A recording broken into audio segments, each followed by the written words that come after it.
아우 떨립니다. 하도 오래간만에 서서 너무 떨리고 긴장되는데요. 기도하심으로써 어쨌든 이 시간을 이끌어 보겠습니다. 기도하겠습니다. 하나님, 저는 너무 부족한 자입니다.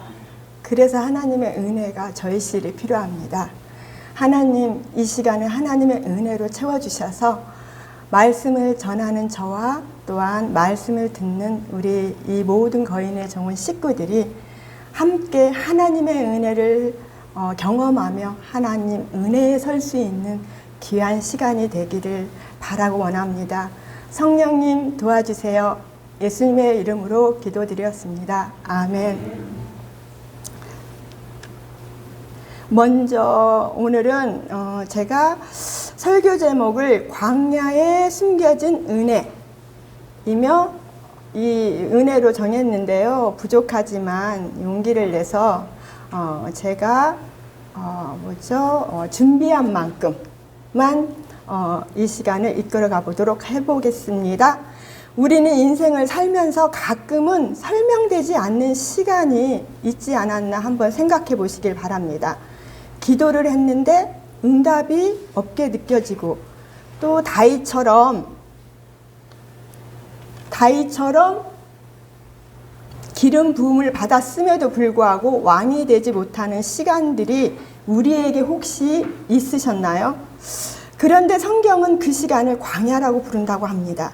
오늘 본문 말씀 사무엘상 25장 1절 다 같이 봉독해 보시겠습니다. 시작. 제가 나눠드렸죠? 1절 사무엘의 죽음에 온 이스라엘 무리가 모여 그를 애곡하며 라마 그의 집에서 그를 장사한지라 다윗이 일어나 바란 광야로 내려가니라. 오늘 본문 말씀에 놀라운 것은 사무엘이 죽자마자 다윗은 왕궁으로 올라가지 않고 일어나 바란 광야로 내려갔다고 합니다. 그렇다면 이 바란 광야는 어떤 곳일까요? 제가 민수기 10장 12절 찾았는데요. 읽어드려 볼게요. 이스라엘 자손이 시내 광야에서 떠나 행진하여 바란 광야에 이르르니 출애굽 이후 약속의 땅 바로 직전이 있었던 곳이 바란 광야라고 합니다. 또 사람이 통제할 수 없는 장소의 의미라고도 한다고 해요.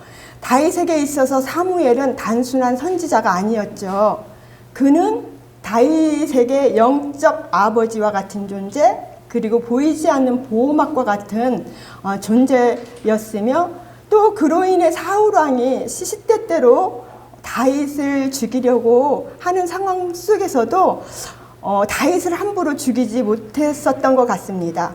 그런데 왜 갑자기 하나님은 사무엘이라는 이 보호막을 다윗에게서 거두어 가셨을까요? 다윗이 이제는 사무엘의 의존신앙을 끝낼 시점이 되었기 때문일 수도 있겠다라는 생각을 저는 해봤습니다. 다윗이 내려간 바란 광야는 사람이 살기 힘든 곳일 수도 있습니다. 물도 넉넉하지 않고 보장도 없고 미래가 보이지 않는 곳일 수도 있을 거예요. 그렇지만 바란 광야는 성경에서 아주 특별한 장소라고 해요. 아까도 말씀을 드렸지만 이스라엘이 약속의 땅 직전에 머물렀던 곳으로서 믿음이 시험을 받던 자리였다고 하는데 하나님은 다윗을 왜 믿음이 시험받던 곳 그 바란 광야로 내려가게 하셨을까요? 사실 다윗은 사무엘 선지자로부터 이미 왕으로 기름받은 상태였지만 세상은 아직도 다윗을 인정하지 않고 있는 상태입니다. 그렇다면 하나님은 왜 다윗을 바란 광야에 또 숨기셨을까요? 내려가고 숨기고 하나님이 이스라엘 초대 왕 사울에게 실패를 이제는 다윗에게서는 반복되지 않기를 바라셨던 거 아닐까 싶습니다. 여러분에게 질문해 볼게요. 여러분은 광야를 어떻게 생각하시나요? 고난과 실패의 장소처럼 여겨지시나요? 그렇지만 우리가 생각하는 것처럼 광야는 실패의 장소만은 아니라는 것입니다. 어쩌면 하나님의 때가 올 때까지 우리를 안전하게 보호하시는 하나님의 사랑일 수도 있는 곳이 광야일 수도 있다고 합니다. 이제 본문 말씀 이어가 볼게요. 사무엘상 25장 2절에서 3절 뜬금없이 나발이 나옵니다. 우리 같이 읽어 볼까요? 2절 시작. 마온에 한 사람이 있는데 그 업이 갈멜에 있고 심이 부하여 양이 3천이요 염소가 1천이므로 그가 갈멜에서 그 양털을 깎고 있었으니 그 사람의 이름은 나발이요 그 아내의 이름은 아비가일이라. 그 여자는 총명하고 용모가 아름다우나 남자는 완고하고 행사가 악하며 그는 갈멜 족속이었더라. 나발의 뜻은 뭐라고 합니까? 어리석은 자, 하나님을 찾지 않는 자라고 합니다. 시편 53편 1절을 보시면 어리석은 자는 그 마음에 이르기를 하나님이 없다 하는도다. 성경은 하나님을 없다 하는 자를 어리석은 자라고 합니다.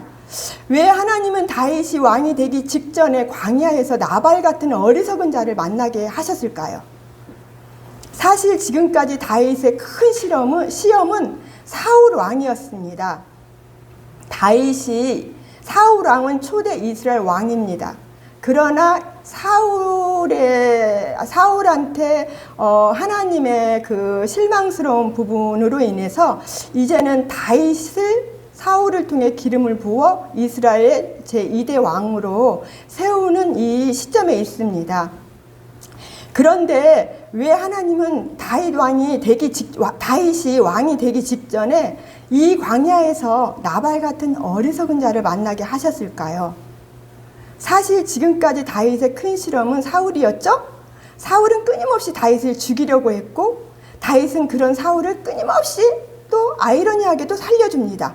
하나는 죽이려고 하고 하나는 자신을 죽이려 하는 자를 살리려고 하는 끊임없이 그 전쟁과 같은 상황 속에서 이스라엘 왕이 되기 직전에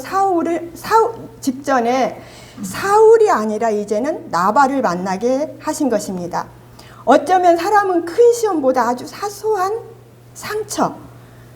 상처로 그 사람의 속사람을 드러내는 것이기 때문일 수도 있을 것 같아요. 우리들도 어쩌다 부부싸움을 할 때 보면 큰 문제로는 서로 지혜롭게 잘 풀고 넘깁니다. 그러나 아주 사소한 언행과 일상에서 지적하고 그로 인한 상처들이 결국은 둘 사이를 돌아갈 수 없는 강이 되게 만들 때도 있습니다. 다윗 역시도 큰 바위에 넘어진 게 아니라 아주 작은 돌뿌리에 넘어질 뻔한 상황이 되었던 것입니다. 제가 사무엘상 25장 9절에서 12절을 함께 우리가 봉독해 보겠습니다. 다윗의 소년들이 가서 다윗의 이름으로 이 모든 말을 나발에게 고하매 나발이 다윗의 사환들에게 대답하여 가로되 다윗은 누구며 이새의 아들은 누구뇨? 근일의 각기 주인에게서 억지로 떠난 종이 많도다. 내가 어찌 내 떡과 물과 내 양털 깎는 자를 위하여 잡은 고기를 가져 어디로서인지 알지 못하는 자들에게 주겠느냐 한지라. 이에 다윗의 소년들이 돌이켜 자기 길도 행하며 돌아와서 이 모든 말로 그에게 고하매 다윗이 자기 사람들에게 이르되 너희는 각기 칼을 차라. 각기 칼을 차매 다윗도 자기 칼을 차고 400명가량 데리고 올라가 200명은 소위 곁에 있게 하니라. 다윗은 사실 갈멜의 부자 나발에게 은혜를 베풀었습니다.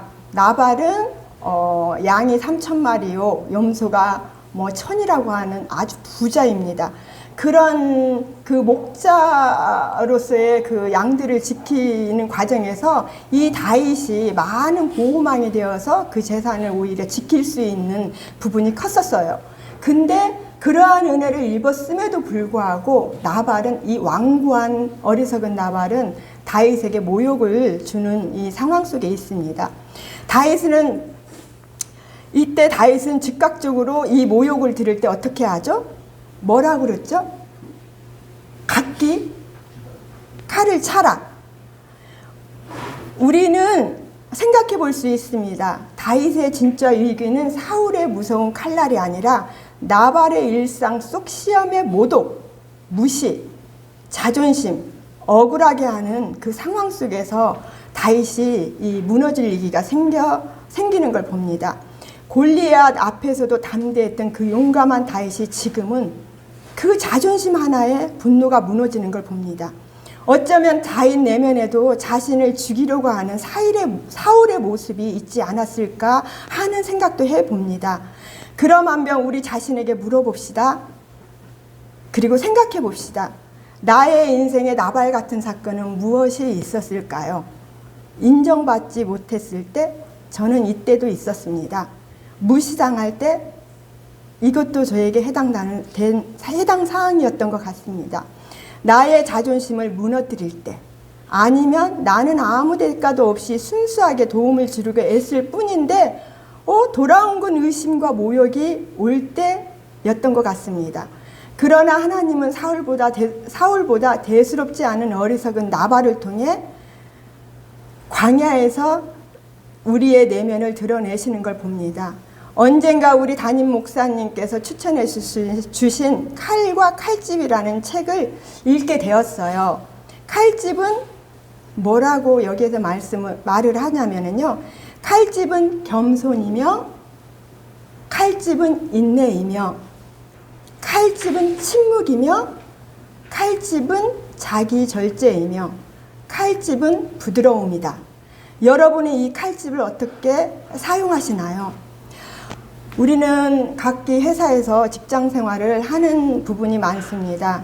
직장 상사가 나발처럼 나를 모욕하고 억울하게 만들 때 나의 칼집 상태는 어떠인가요? 인내인가요? 침묵인가요? 절제인가요? 그렇다면 다윗은 이 칼집을 어떻게 다루어 내었을까요? 오늘 말씀 중에 다윗은 아비가일의 지혜의 중보로 칼집을 다루는 걸 봅니다. 아비가일은 또 어떤 여인이었을까요? 아비가일의 그 뜻은 아버지의 기쁨이라고 합니다. 반면에 그의 남편 나발의 이름은 어리석은 자라고 했죠. 어떻게 부모가 자식을 낳으면 이름을 어리석은 자라고 지을 수 있을까요? 저는 이름이 백옥동입니다. 흰백 구슬옥 아이동. 구슬 같은 아이라고 이렇게 지었다고 합니다. 이렇게 가장 아름답고 좋은 이름을 지어주는 게 부모의 마음인데, 나발의 아버지는 어리석은 자라는 이름으로 지었던 게 참 아이러니합니다. 사울과 다윗처럼 아비가일은, 그리고 여기에서 보면은요, 사울과 다윗이 서로 두 갈래로 다투고 있잖아요. 이 말씀 안에서도 한 집에 아비가일과 나발이 한 집 안에 있는데 두 신앙의 길로 나눠지는 것을 봅니다. 아비가일은 여호와를 알고 찾지만 나발은 믿음을 인정하는 갈렙의 자손이었으나 하나님을 믿지 않고 부르지 않는 믿음이 없는 자가 되어버렸습니다. 사실은 제가 이 부분을 장로님께 사실은요, 제가 이 설교를 하게 된 계기가 이 부분을 묵상하면서 묵상하면서 제가 이 부분을 장로님께 말씀을 드렸더니 장로님이 이 부분을 많이 묵상했던 것 같아요. 그래서 제가 일하고 있는데 갑자기 전화를 하셔서 심각하게 말씀을 하시는 거예요. 오늘 이거 아비가일과 나발에 대해서 설교를 한번 해줄 수 있냐는 거예요. 그래서 제가 무슨 설교는 하고 제가 그냥 저도 무시를 했습니다. 그런데 제가 이 말씀 지난주에 제가 한 주에 나오지 못했었잖아요. 그때 저는 나름대로 바란 광야에 있었던 것 같습니다. 광야의 시간이 필요했던 것 같아요. 그래서 그 시간에 많은 생각을 하게 되면서 이 25장 이 말씀을 또 하나님이 접하게 하시더라고요. 연결되어서. 그래서 이 말씀을 묵상하면서 이제 장로님이 왜 이 말씀을 권했나? 라는 이유가 있겠구나 라는 생각이 들어서 부족하지만 용기를 내서 제가 한번 설교를 해보겠습니다, 목사님이라고 말했던 것 같습니다.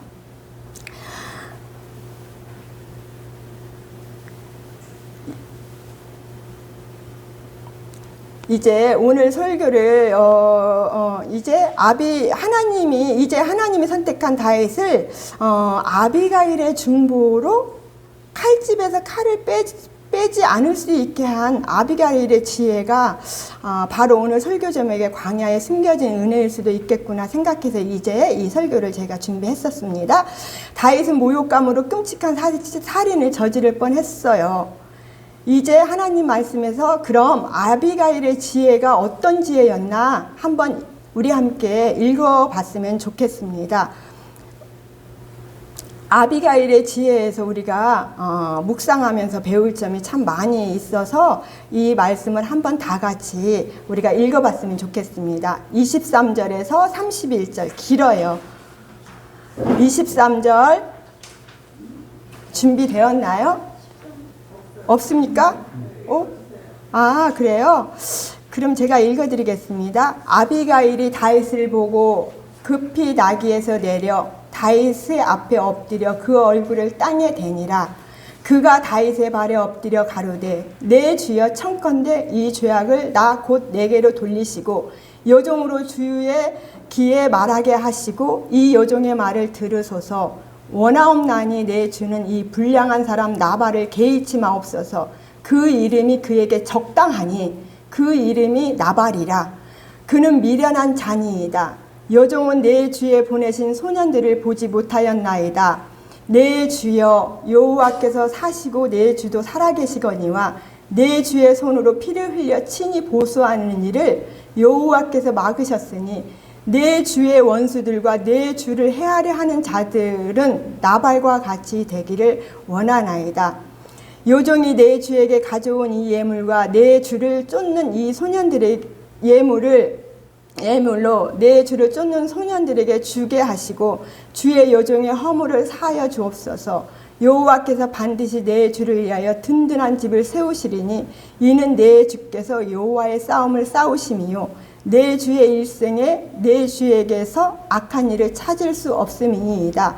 사람이 일어나서 내 주를 쫓아 내 주의 생명을 찾을지라도 내 주의 생명은 내 주의 하나님 여호와와 함께 생명싸개 속에 쌓였을 것이요 내 주의 원수들의 생명은 물매로 던지듯 여호와께서 그것을 던지시리이다. 여호와께서 내 주에 대하여 하신 말씀대로 모든 선을 내 주에게 행하사 내 주를 이스라엘 지도자로 세우신 때에 내 주께서 무죄한 피로 흘리셨다든지 내 주께서 친히 보수하셨다든지 함을 인하여 슬퍼하는 것도 없고 내 주의 마음에 걸리는 것도 없으시리니 다만 여호와께서 내 주를 후대하실 때에 원컨대 내 주의 요종을 생각하소서. 아비가일은 자기가 죄를 짓지 않았습니다. 자기 남편 나발이 죄를 지었습니다. 근데 나발의 죄를 아비가일은 다 자기한테 그거를 자기의 잘못으로서 다윗에게 고하는 것을 봅니다. 이 고하는 것을 우리가 보게 됩니다. 아비가일의 지혜가 우리가 보면은 이 아비가일의 지혜가 하나님의 은혜의 손길이 될 수 있으며 광야에 숨겨진 하나님의 어쩌면 은혜일 거라는 생각을 해봅니다. 하나님은 우리가 잘못된 길로 갈 때 누군가의 권면이나 환경의 막으심을 통해 우리를 보호해 주신다는 것을 여러분은 믿으시나요? 내 계획이 무산되고 발걸음이 멈춰졌다면 그것은 나를 망치려는 것이 아닐 겁니다. 오히려 나를 거룩하게 보호하시려는 하나님의 숨겨진 은혜일지도 모르겠습니다. 미련한 나발은 11절에서 내가 어찌 내 떡과 물과 내 양털, 내 양털이라는 말로 나발은 자기가 중심인 거예요. 모든 게 자기가 3천이 되는 양과 1000마리가 되는 염소와 그 대기업의 부를 누리는 이 나발은 하나님께 은혜를 돌리지 않아요. 자기가 이뤘다고 생각해요. 자기의 의로. 하나님의 그러나 이런 나발에게는 저는 이해가 되지 않았어요. 왜 아비가일은 자기 남편 나발을 중보하지 않고 다윗을 중보했을까? 그 생각도 참 우리가 생각해 볼 문제이거든요. 그러나 우리가 중보하고 권면할 때 미련한 자는 듣지를 않는 것 같습니다. 미련한 자에게는 훈계를 하지 말라고 하잖아요. 지혜로운 자에게 훈계하면은 그 지혜가 더 지혜롭게 된다고 하지 않습니까? 그러나 미련한 자에게 권고를 하면은 오히려 화살이 날라옵니다. 그래서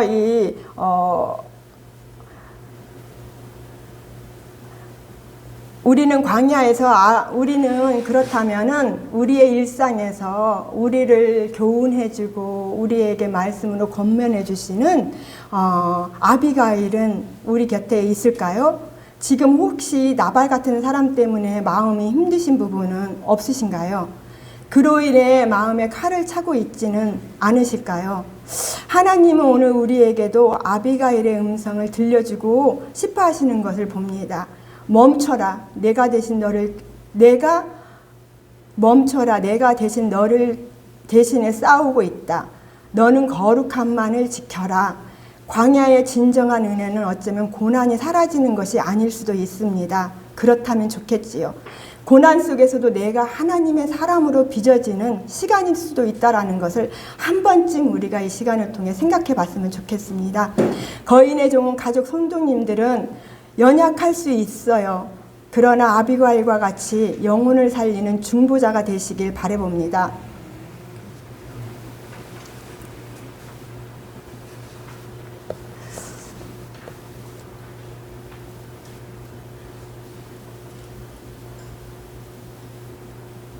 잠깐만요. 이게 그냥 확 넘어가 버렸습니다.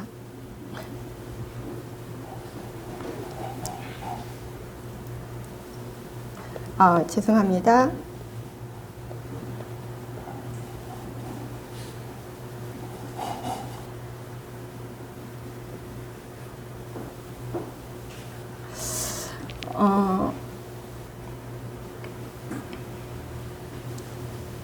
사랑하는 거인의 종은 성도님들, 우리는 반드시 광야를 믿음으로 들어왔다면 우리는 반드시 광야를 통과해야 할 것입니다.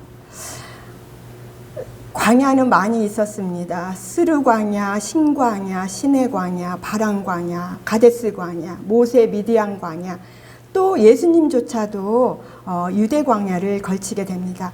혹시 지금 여러분은 어느 광야에 있다고 생각하십니까? 길이 보이지 않습니까?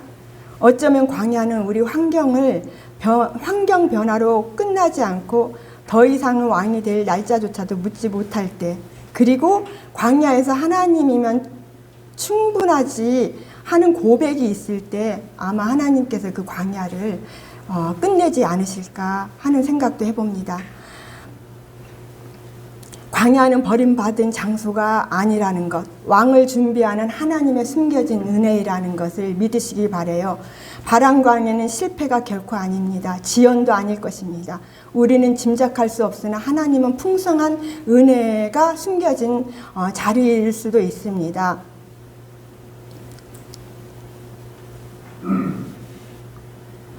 그리고 끝으로 나발을 한번 생각해 보겠습니다. 나발은 어리석은 자였다고 했죠. 하나님은 그 어리석은 자에게도 결코 은혜를 거두지 않습니다. 나발에게 10일이라는 은혜를 주셨습니다. 회개할 수 있는 기회를 하나님은 반드시 주시는 것을 봅니다. 그러나 나발은 끝내 회개하지 않았습니다. 그냥 낙담하여 죽었습니다. 우리는 어떤 상황 속에서도 우리에게 이러한 일들이 이루어질 때는 낙담하지 말고 두려워하지 말고 남을 원망하지 말고 내 자신을 돌아보아 회개로 돌이키는 과정이 필요할 것 같습니다. 이제 우리가 세상 가운데 나가게 될 것입니다. 이 예배를 마치고요. 온갖 나발이 웅크리고 있는 이 세상의 광야에 나가게 될 때 누군가에게는 광야가 하나님의 숨겨진 은혜를 발견하게 될 것입니다. 누군가는 하나님께 세우신 자를 중보하는 아비가일이 될 것입니다. 또 어떤 사람은 하나님의 일꾼을 모독하는 어리석은 나발의 자리에 있어서는 안 되겠지만 있을 수도 있을 것입니다. 여러분, 은혜는 우리의 문제 해결도 되겠으나 오늘 말씀을 묵상하다 보면 죄를 짓게 되는 상황을 내 곁에서 중보해 줄 수 있는 아비가일이 있다는 것입니다. 그리고 그 중보자는 바로 우리가 믿는 예수님이십니다. 아비가일은 남편의 죄를 자신에게 돌렸습니다. 예수님께서도 우리의 죄를 자신에게 대속시켰습니다. 대속은 은혜입니다. 아무런 대가 없이 주는 십자가와도 같습니다. 이제 시작되어 온 5월도 아비가일의 지혜로운 중보를 묵상하시면서 승리하시기를 바랍니다. 기도함으로 설교를 마치겠습니다. 하나님 아버지, 이 시간 주의 은혜를 사모하는 마음으로 주님 앞에 나와 예배합니다. 광야 같은 시간을 지나고 있는 우리의 삶을 주님은 누구보다 잘 아실 겁니다. 보이지 않는 답답함도, 말하지 못한 눈물도, 기다림 속에서 흔들리는 마음도 주님은 이미 다 보고 계십니다. 주님, 광야가 끝나지 않는 것처럼 느껴질 때 버림받은 것이 아니라 하나님 생명 싸개 안에 있다는 믿음을 우리에게 주시옵소서. 그리고 조급함 대신 신뢰를, 분노 대신 맡김을, 두려움 대신 우리 안에 평안을 허락하여 주옵시고, 다윗을 바란 광야에서 지키셨던 것처럼 오늘 우리의 마음을 지켜주시고 하나님께서 미워하시는 죄의 길로 가지 않도록 은혜로 막아주시옵소서. 보이지 않아도 여전히 일하시는 나의 하나님, 지연 속에서도 준비하시는 하나님을 깊이 신뢰하게 하시며 지금 이 시간이 결코 낭비되는 시간이 아니라 하나님의 사람으로 빚으시는 하나님의 때의 시간됨을 우리로 깨닫게 하옵소서. 그리고 우리 거인의 종은 성도님들에게 지친 마음에 새 힘을 주시고 기도할 힘, 기다릴 힘, 다시 일어날 힘, 성령의 기름 부음으로 채워주셔서 우리가 넉넉히 이길 수 있게 하나님 도와주시옵소서. 그리고 주님께 맡길 수 있는 믿음을 주세요. 하나님은 우리 각자를 통해 이루실 일을 기대하게 하옵소서. 오늘도 주님의 은혜 안에 거하게 하시며 숨겨진 광야 속에서도 주님의 선하심을 보게 하실 것을 확신하며 예수 그리스도의 이름으로 기도합니다. 아멘.